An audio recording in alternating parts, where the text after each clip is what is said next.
J9 news కి స్వాగతం. కాకినాడ జిల్లా ముమ్మిడివరం నియోజకవర్గం తాళరేవు మండలం కోడి పందాల శిబిరంపై పోలీసుల దాడి.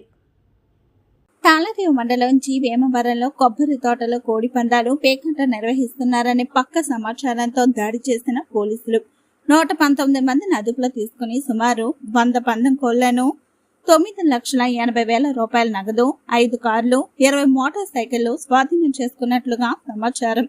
గ్రామంలో జాతర సందర్భంగా సరదాగా కోడి పందాలు ఆడామని చెబుతున్న పందెం రాయిళ్లు.